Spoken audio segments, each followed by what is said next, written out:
Hi, and welcome to Green Country Custom Paints. I'm Jeff. Today we're going to do a DIY on stencil cutting. In particular, we're going to use a stencil burner and some dedicated stencil material plastic that I'll show you just after this intro, so don't go anywhere.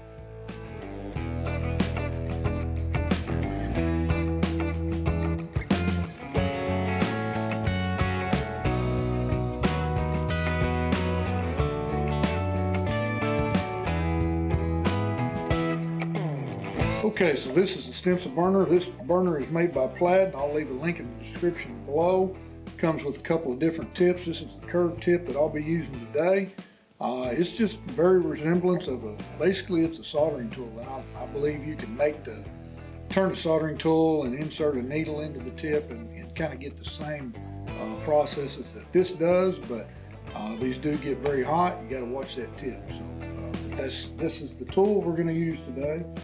And this is the material we're going to use today, which is just picked it up, I believe, at Hobby Lobby. It's just some stencil cutting plastic. And on today's video, we're going to cut two different patterns. We're going to cut a bluegill bands to make the stripes on the sides of the bait, and we're also going to cut a crawl stencil. And now I'm not a big fan of the stencil burners in making crawl patterns.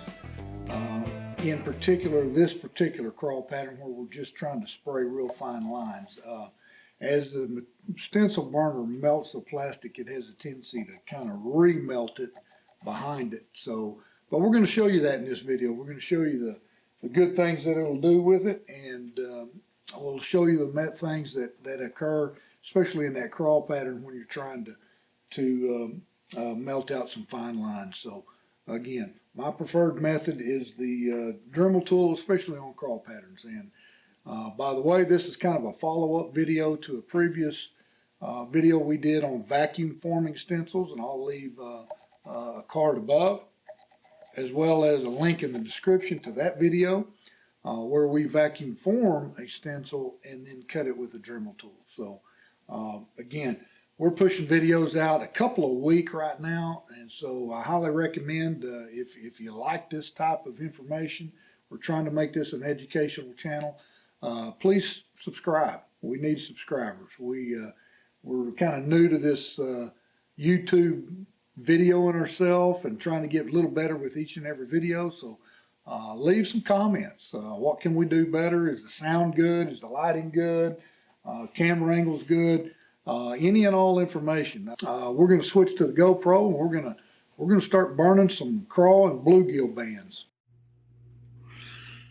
Well, we actually missed our last video. I don't know, the camera didn't start. So we're going to go back and we're going to do a little crawl pattern here, and it's just one I drew out again using an ultra fine point Sharpie. Draw your pattern onto a piece of stencil material plastic. I've got our Plaid stencil burner with the curved tip in it, and on this particular crawl pattern, all we're doing is trying to leave an even line to spray the paint through and onto the bait. Now this would be a particular pattern for say a 2.5 square bill, which, you know, bigger body baits, you know, even similar to, you know, maybe even the Strike King, you could possibly work on. You may need to extend out a few more crawl plates at the back, but this can be used for several different ones. But in the gist things, all you do with the stencil burner is hold the plastic good and firm and flat.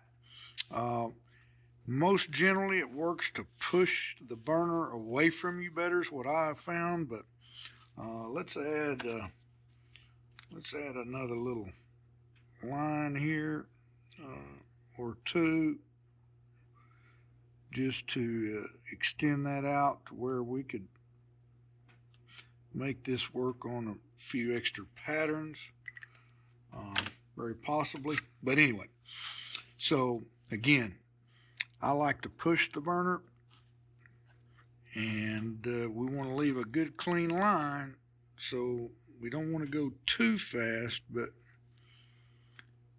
the problem with this burner is it wants to remelt itself, so you kind of got to go back through it, especially on these smaller detailed lures or lines.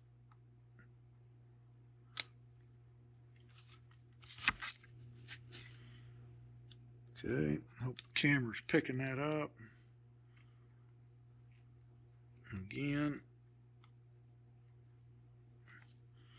we'll go through it once, and then we'll probably have to come back and clean some out. As the stencil burner gathers plastic, melted plastic onto it, it's real important to clean that off so that it doesn't drag it back into the cut that you just left. So you can see I'm starting to get a little bit of buildup, and I just use a old X-Acto knife or something. Don't touch this tip with your fingers. It's going to be extremely hot and you're going to make you jump, baby. So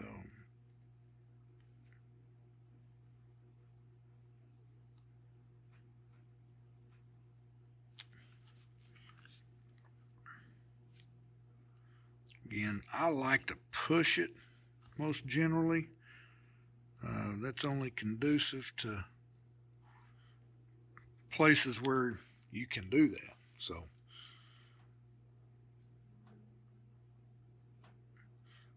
you want to make sure the surface under you is something that you don't want to damage. You can see that, I mean, it's kind of burning into the tabletop here, but like I said, it's not that big of an issue for me. So okay, we're going to try and make one continuous push and turn the plastic as we go to keep it nice and uniform.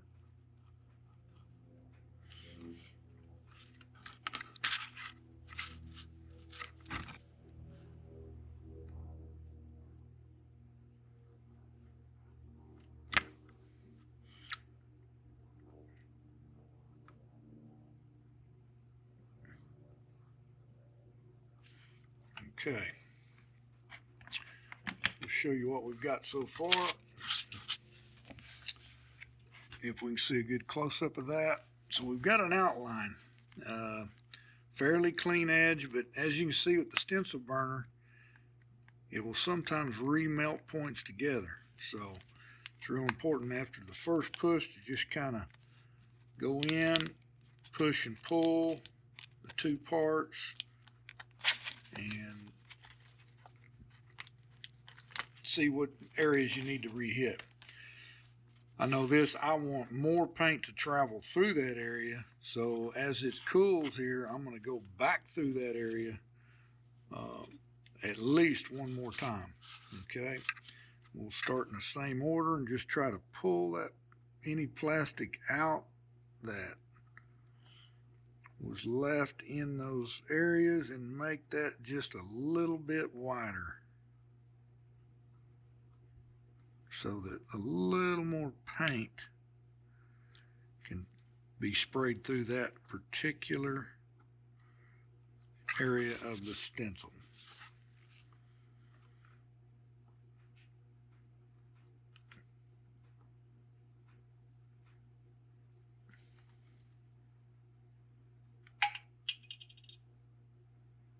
Crawl patterns are the most difficult with this stencil burner. That's why I generally prefer the Dremel tool method when doing crawl patterns.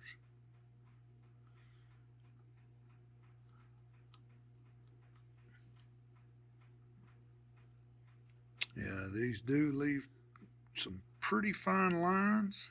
You know, if you're just needing some real fine lines, especially with the small tip that's on this one. And you can always angle it just a little bit. And the deeper into the plastic you go, the little bit, obviously, fatter that this thing gets. So you can, if you want this line a little bigger, see if I can get this in the camera without messing up our stencil. Drag that through there.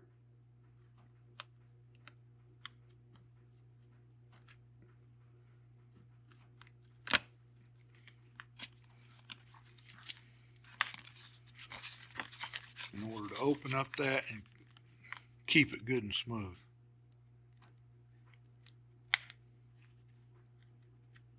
Melt down any rough edges. And make the gaps just a little bit wider.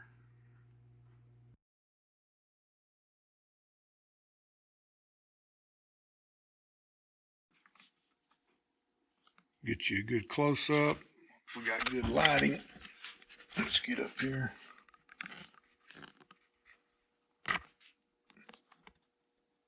And you can kind of see what results you can get on a crawl pattern with the stencil burner, as well as some perch, bluegill bands. You know, pretty good results. Sand them down, but you can see, I mean, it's not perfectly smooth. The melted edges just kind of have to be reworked several times. So